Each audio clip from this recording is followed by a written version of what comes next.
This is Rock Bottom with Ryan. No sugarcoating, no filters. The pain, the chaos, the truth. No bullshit. Just recovery.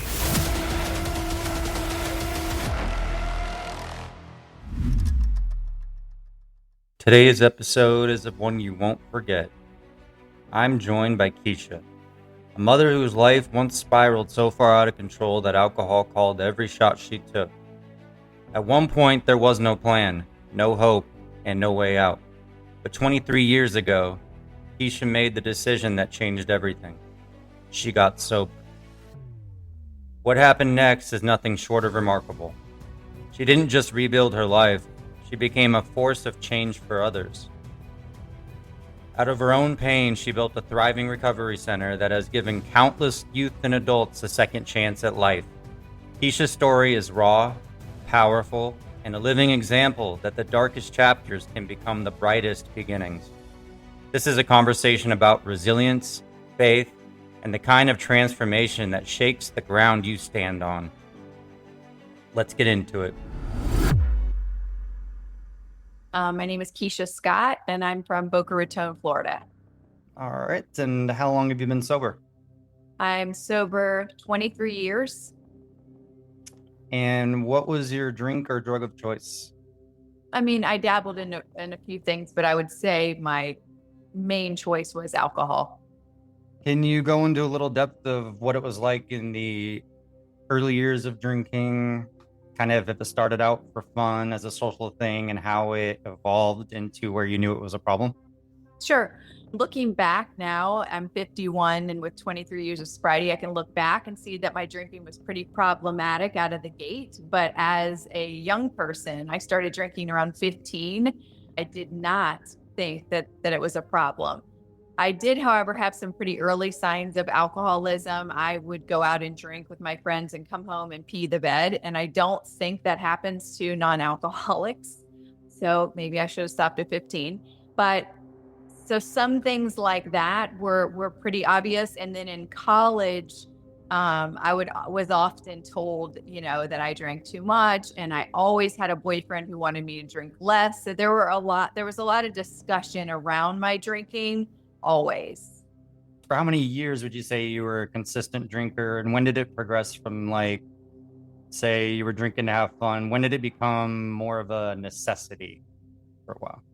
I would say my alcoholism never progressed to necessity level. In college, I drank a lot, like most college students. I think I blacked out probably few times a week, and I certainly had problematic drinking. But then into my 20s, I got more into drugs. But in the end, it really was my anxiety that took me down. I never drank on a daily basis to where I physically needed alcohol. It just every time I did drink, it would become extremely problematic. Okay, so would you say that the drinking led into drug use? And if you don't mind me asking, what kind of drugs those entailed? Sure. Yeah. I mean, I don't think I just would have snorted cocaine on just a regular Wednesday night unless I was drunk. But I dabbled in, cocaine, obviously a ton of marijuana, and I was very into psychedelics, like in my early 20s. Like LSD, mushrooms, things like that? Yeah, all the above. Okay.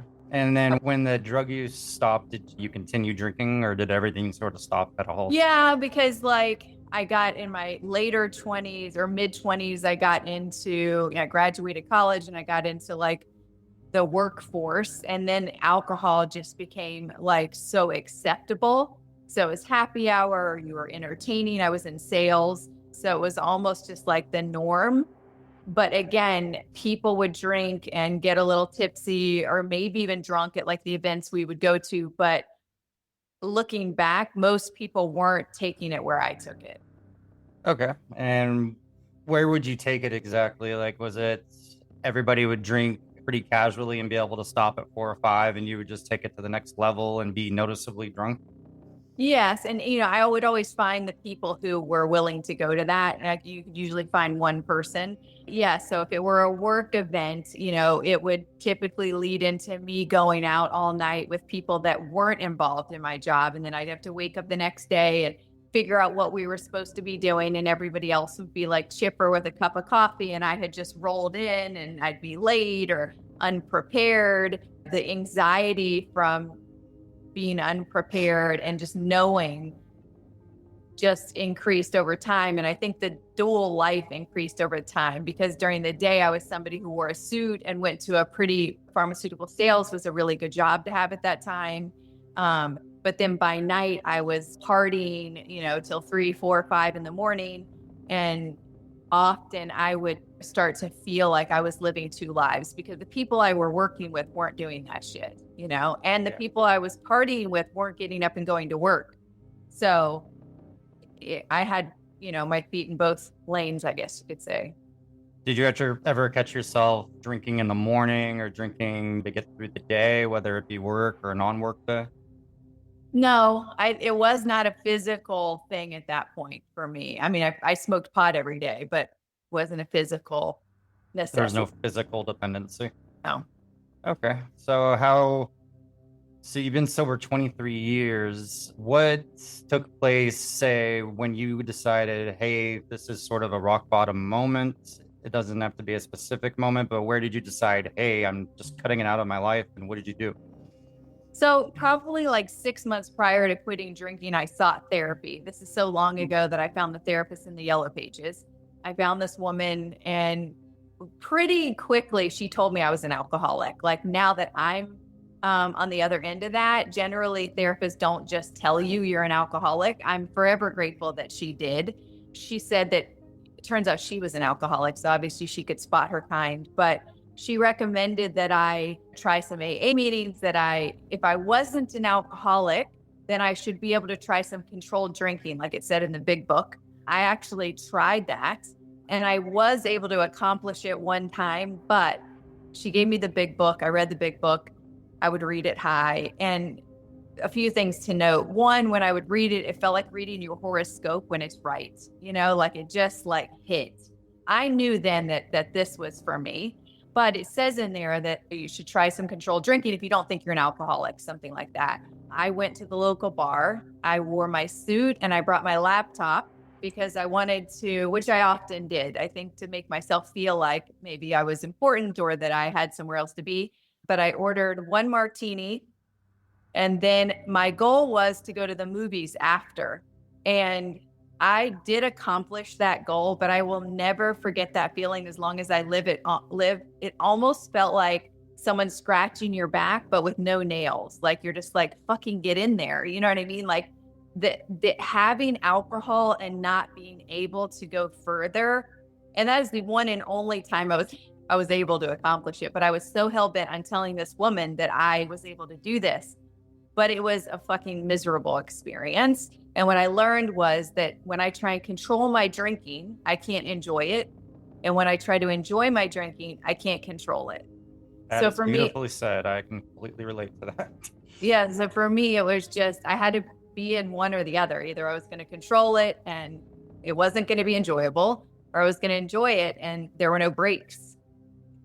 Yeah, that makes sense. I could never, I mean, the big book, it's all over the place where it says, trying to be a normal drinker, and alcoholics just can't do that. There's no such thing as being a normal drinker. And I envy people who are capable of having 3 or 4 and just being normal and going home and resting. I have to take it to 10, 12, and not remember going to bed. And that's how it is. So when you tried to be a normal drinker, how long did that last, trying to control it? I know it was frustrating trying to. So. Yeah, I mean, I engaged in a lot of like social stuff for work. So I don't know. I don't know that everyone thought I was an alcoholic, but I very rarely made it out of any drinking social setting without making somewhat of a fool of myself at the very least. So I don't think I was ever very successful. Oh, okay. So There aren't a lot of like specific events where you look back now and you're like, I regret doing that when I was drinking, or is it mainly just the fact that it was obvious to others around you?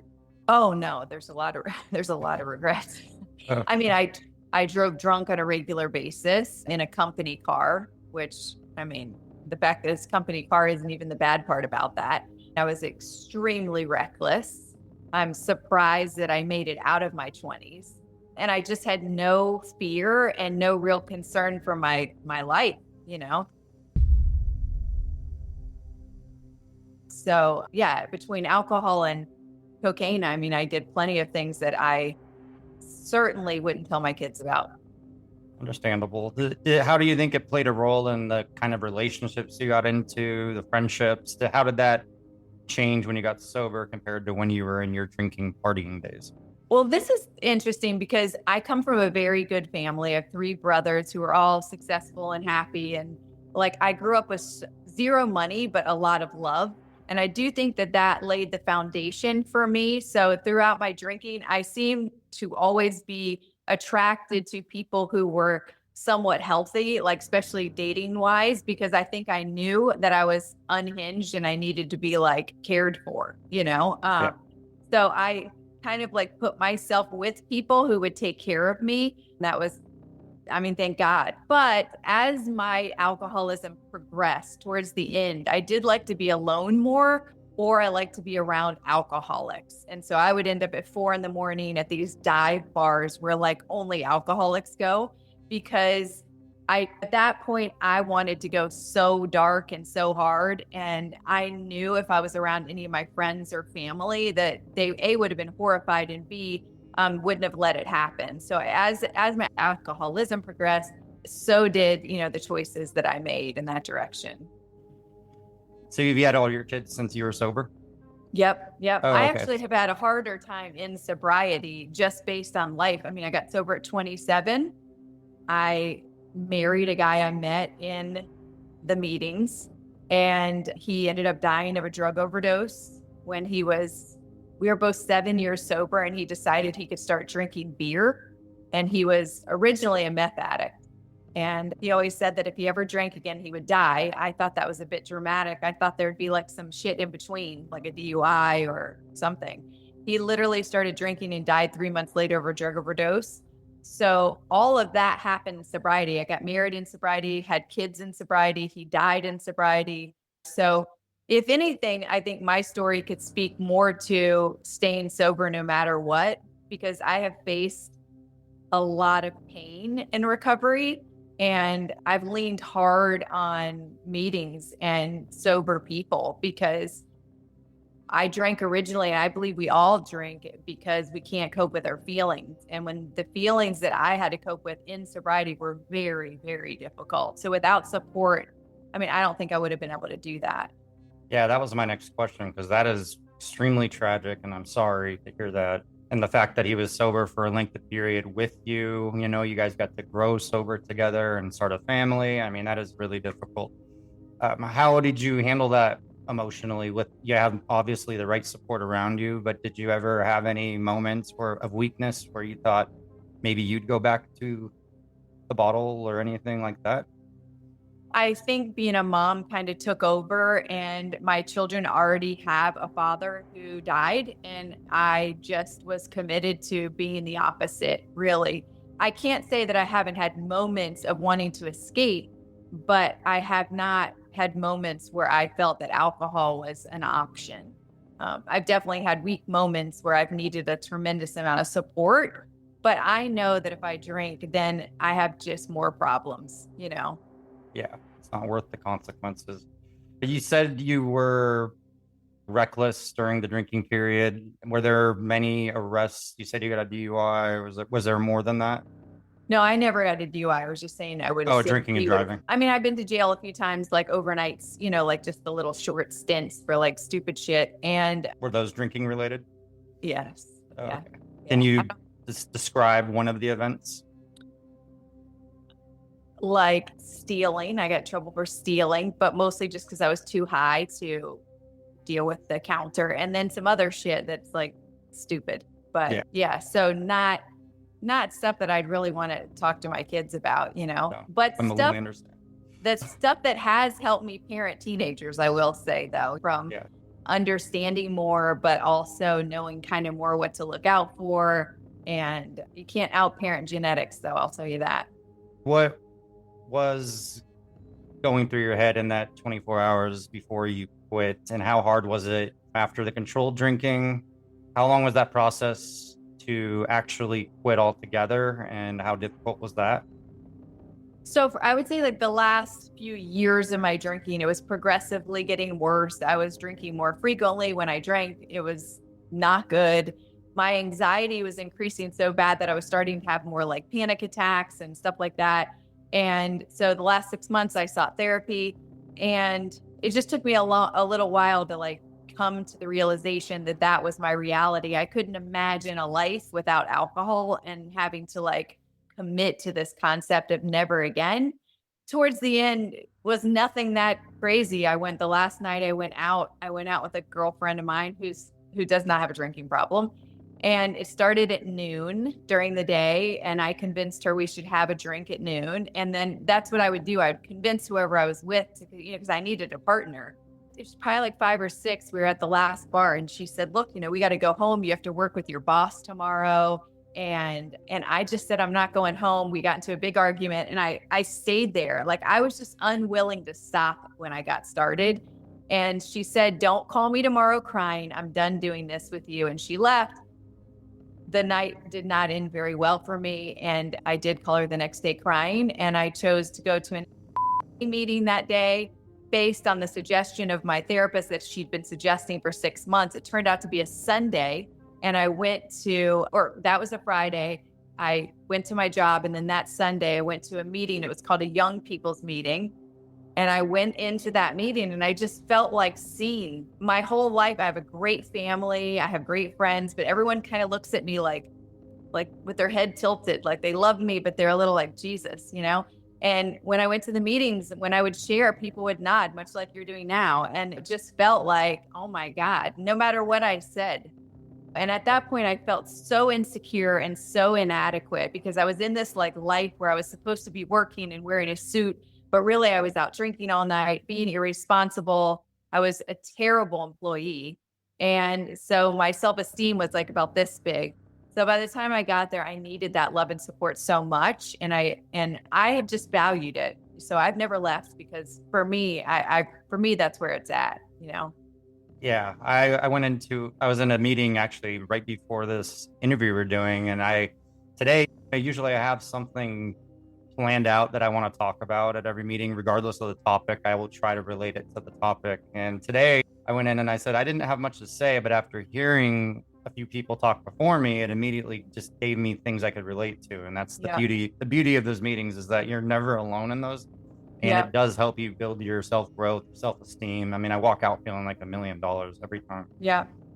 So do you think there were any, drinking, quitting at 27, were there any like traumas or things you were trying to cope with that maybe have made you want to drink more often? I had something traumatic happen to me when I was an early teen. And at that time, I had just made the USA All-Star basketball team, and I was meant to play basketball in Ireland. And I went to Ireland as a 15-year-old. This is the first time I had a big secret. So I started to like separate a little from my family. And when we were in Ireland, they gave you these little drinks at night. It was called a hot toddy. And everyone else was like, ugh, I remember drinking it and like feeling a little sense of peace, a little sense of warmth, like wash over me. And I don't think I directly connected it at 15, but I look back now and that was the first time that I understood that alcohol worked. I had an angst and a like aching emotionally, and then I would drink this thing and it would work. So I would always try to get 2. And so that was at 15. I had another experience when I was in college. I hit a motorcycle driver and he died. I was 20. And that was the same thing happened. I would be in the bathroom at night, like at a bar, and I look in the mirror and I remember thinking I'm not drunk enough yet because I still feel sad. So I would drink until I couldn't feel the sadness anymore. So again, alcohol worked. And I think that's the thing that's tricky is alcohol does work. You wake up the next day and your life is fucked up and it's horrible. But in the moment when you're in pain, alcohol really does put out that fire. And so I learned that through those experiences. And as I got older, things got more painful and I just needed to drink more. And I think that's why when my husband died, it was so crazy that I didn't drink because I knew right away what would work for that. And I chose to lean on meetings and God, honestly, instead of alcohol. And I'm super grateful for that because that would have definitely taken me down. So yeah, you did have a lot of emotional triggers going on that you were trying to cope with a lot of the time. And do you think a lot of times you were drinking at night, not even realizing that you were dealing with that trauma, or did you catch yourself drinking alone very often, dealing with it? Yeah, I mean, even when I was 15 and 16 and we would drink, I think I was trying to outrun the stuff that I had done, you know? So for me, the drinking started at that age, but I was trying to escape with whatever I had before that, probably. You know, I think if we had labeled it correctly, it would just be escapes anonymous. I mean, the reality is we want out of this, you know? How do you handle like the guilt and shame now that you're sober? Is it difficult to look back at those things that you were coping with now that you're sober, or are you managing it in a healthy way with support and meetings? It's taken me a long time, honestly. I spoke in a meeting when I was probably 10 years sober, and I was telling the story about getting into the car accident with the guy and he died. And I started sobbing, and I hadn't sobbed about it ever. So I think it took me a really long time to kind of thaw out and then to learn healthy coping skills and to move on to today where I've had a ton of bad shit happen. And look, it's not easy, but life isn't easy, you know? And alcohol is just no longer an option for me. And it's such a bad solution anyway. Like it's a bad strategy anyway, because I'm really trying to like be happy and peaceful. And that never works for me. When you got sober, did you have many amends to make, and how successful were those? And were there any issues making amends with anybody? Because I know sometimes we hope and expect the best when we change our lives around, but Yeah. sometimes we don't always have the right outcome. What was your experience with that? Yeah, I mean, I work the steps as they're laid out in the book, like pretty rigidly. So I had great advice and guidance regarding that as far as specifically amends. I didn't have any bad experiences. I think some you walk into and you're expecting like someone to like think what you're doing is so great. And they're kind of just like, yeah, we've all been out here just working, acting like regular fucking people forever. Thanks for joining us, you know? So nothing terrible, just a few, you know, interactions that they were not impressed with me. And that, you know, that was a little hurtful. Did you ever start like a routine when you got sober that kept you in the right direction to keep you from having alcohol off your mind? Because obviously, when we're in the midst of our drinking, it's a part of our day, a part of our life. And was a raging alcoholic. I planned my day and everything I did around it. So when you officially stopped, what was your day like besides meetings and all that? How did you live a healthy lifestyle? Well, in the beginning, I didn't. In the beginning, I ate a ton and I smoked cigarettes, you know, for probably a year. Over time, you know, I started moving more towards, I come from a pretty healthy family. My dad's a triathlete, he's a doctor in exercise science. So I grew up around that stuff. So once I got to a year, I started getting more into exercise and that sort of thing. But as far as the routine goes, one of the things that always got me into a bad spot was because my family is successful and rigid and regimented. I always tried to like sort of set the bar here, and I always came in here, which left me feeling like shit. So since I've been sober, part of my routine has been having less of a routine, if that makes any sense. And like learning to like be okay with not being rigid and not needing to be like up here and setting my expectations more appropriately and like having a little more kindness towards myself. So that might be a little different than other people, but being too rigid always leads me to a sort of a bad place. One thing I've learned in sobriety that I've improved on that I think is probably the norm for a lot of people to get sober, but not only do you learn how to say no to drinking, but like you learn how to kind of hold your foot down for everything. Like you don't succumb to peer pressure anymore. You're more assertive. Have you had that feeling since you've gotten sober where you stand your ground more often? I think that comes along with when you do esteemable things, you gain self-esteem. And I think that sort of like bleeds out into every area of your life. You know, as you start showing up for life, you feel more confident saying no or standing your ground, because when you're drinking and you feel like shit and you also feel like an imposter in the world, you don't really feel like you have the room to stand up for yourself, or you also don't have enough confidence. So I think it kind of all goes together. As you move along in sobriety, you gain confidence. You start also learning who you really are, which, you know, enables you to say no when appropriate also. Yeah. Has spirituality played a big role in your sobriety? Yeah, huge. I grew up in a family that doesn't believe in God. So it was interesting when I got sober and that concept was introduced to me. I'm forever grateful also that I'm not an analyzer. Like I'm not too into details. So like this idea of God was introduced to me and I was like, all right, let's give it a roll. Because I see people analyze it to death and it keeps them stuck, you know? I wasn't familiar with it. I just practiced praying and practiced some of that stuff. And I was okay with it until my husband died. And then it became a real thing for me. Then I really felt the presence of God. And, you know, I really felt that I wasn't alone, you know? And that's really made the difference for me. It's been like really having that feeling and feeling secure in that way. But that took years in sobriety. It didn't happen quickly for me. Oh yeah, I never thought I would even talk about a higher power. My first day of sobriety, I was like, no, I'm not going to get into that because I had religion sort of forced on me as a kid, so I was always kind of against it in my adulthood. And then as soon as I got sober, 3 months down the road, I'm like, higher power this, higher power that. So, one Yeah. of those things where you just kind of evolve spiritually. I grew up thinking that it was for the weak, that you would only like rely on something like that if you were weak. And, you know, so for me, it felt like it was a little tough. But I tell you what, the only decisions I've made on my own, truly without my family, has been getting sober, marrying my current husband, and having a faith in God. And all three have turned out great. Sometimes you just know what you know. How do you, if you don't mind me asking, how do you communicate with your children about, do they know like the dangers of alcohol? Do you communicate that with them so that they don't follow that route when they get old enough? We're too late, Ryan, because two of them are almost 19.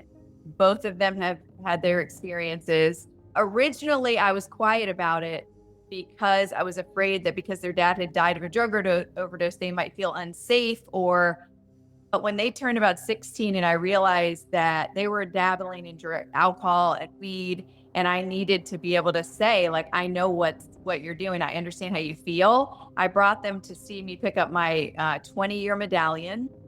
And I brought my young one too. He's 11 now. And they all three sat in the front row and cried. And I realized then that I was keeping my best trick up my sleeve, which is like who I really am. Like I've overcome this big thing.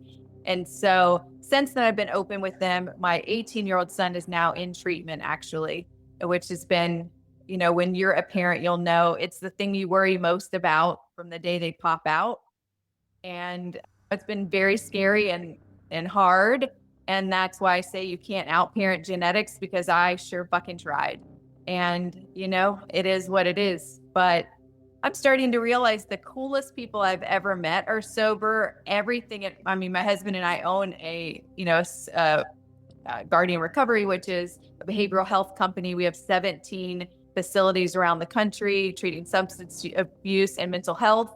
And he's sober. Like everything in my life that is great comes out of this. So why wouldn't I want my son to have that? It's just, we don't want to watch the process. Exactly. And that's got to be really difficult as a parent, but it sounds like he's in the right place right now, you know, Yes. getting the help he needs, and there will be a good outcome. How do you handle situations now? Are you still ever in drinking situations where pressure's on or it makes you uncomfortable, or do you avoid those altogether now that most of your surrounding people are sober?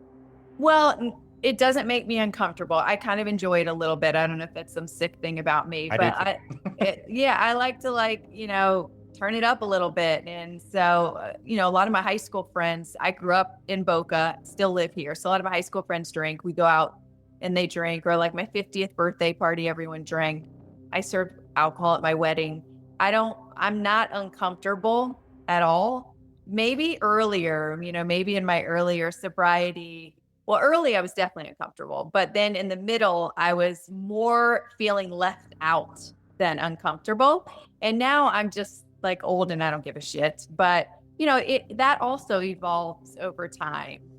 So, do you want to tell us a little bit about your Instagram page and how that relates to sobriety, and you're an Sure. advocate as a mother and Sure. yeah. Yep. My Instagram page is Keesha W. Scott. And so I wrote a book called Cake for Dinner, and it is a sort of a memoir of my life and like how those experiences have impacted my parenting.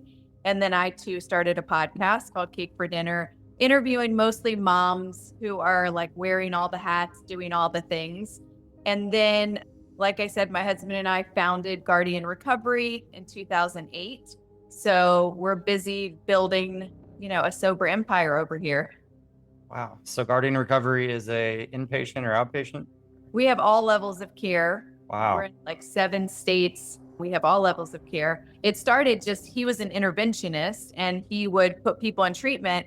And then the family would call him and say, well, what do we do now? And there wasn't much aftercare at that point. So we started an aftercare facility. There's a CNI. And then, it's grown till I think we have like 800 employees now and we're nationwide. Nice. So it's That is huge. crazy what can come from sobriety, really. I had no idea. That is huge. So you're working with people in recovery all day, every day. All day, every day. I oversee the adolescent program, so I'm not as involved with the adults. Teenagers are really my lane. I love it, and I like to hope that I can impact kids early. Having kids in your own, take it extra seriously working with the younger generations. Yes, we founded the adolescent program based on our experience at home a few years ago when my kids started to struggle. I realized like there aren't a ton of resources, especially for parents. So that was my initial idea. And then that parlayed into us opening an adolescent facility. And then just today, actually, I'm launching a virtual meeting once a week so that I can just provide like a free resource. So I don't have that super organized yet, but that's something I want to do. And I can give the Guardian website too if anybody wants to check that out. It's www.guardianrecovery.com. Looking at your life now, which you seem so positive and everything's going great, what would you tell to your past self back when you were in the midst of your addictions? What would you say to yourself? Really, I would just tell myself to like be grateful and to love myself. I was so busy trying to figure shit out and strive and trying to get somewhere else or be different. In reality, it's all in here. I already had all the stuff. So I would have spent a lot less time worrying. Good. Is there anything you'd like to tell? Because I'm really hoping this podcast reaches out to people. Some people I've been talking to are still actively using and drinking. Is there any advice you'd like to give to them if they're considering quitting? Yeah, I would just say talk to someone. You don't have to tell everybody how you feel, but a lot of times we get so stuck in thinking that we are unusual or alone or weird, or some of the things my son has expressed to me, how alone he felt in his feelings is devastating. There's generally someone that you can talk to. And if you can't find anybody, you're welcome to send me a message on Instagram. I love helping and doing my best to get back. What's the most powerful thing you've learned since getting sober? That I'm already safe at home in bed. Like things are already worked out. There's no need to worry. What role did fear play in changing? Were you ever scared to change, scared to face reality? Yes.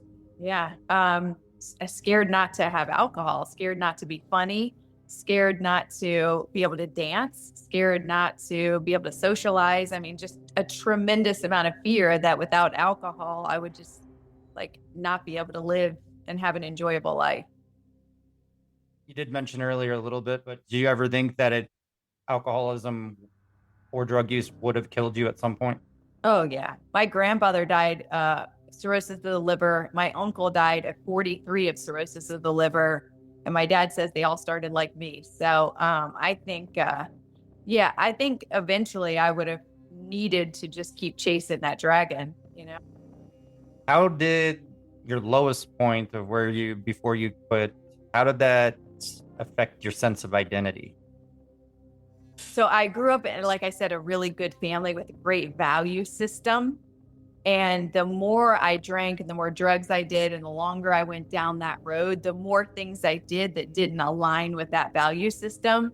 And I started to not be able to recognize myself. And I think that is the thing that's the most sad part about alcoholism, because by the end I was alone at a bar drunk, you know, just not being at all who I was. Yeah, I remember myself being at the bar at noon, hoping there would be other people there to make me feel much more validated just being there, drinking for 3-4 hours midday, stumbling home. It's not worth it. What did you learn about yourself in the aftermath when the fog started to clear, but the consequences are still very real? What did you learn about yourself? Just that I'm tough. I have a lot of grit. I've been through a lot of shit, whether it's drinking or not. And when you quit drinking, what you realize is that you're still fucked up. You're just as fucked up, and now you don't even get to drink. So you really realize what a problem you have, because the desire to drink is so strong, and your mind is so whacked. So I learned that I was a severe alcoholic. Is what I learned. But you love the person you are today, and you just keep thriving. Keep thriving. And I do appreciate that your whole life and your career and your social media is all based around helping people. That is really, really respectful.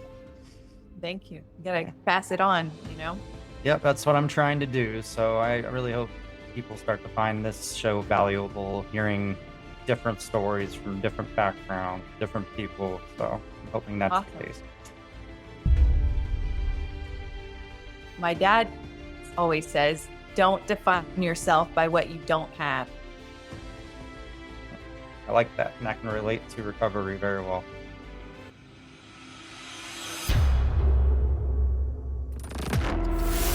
Rock Bottom with Ryan. No bullshit, just recovery.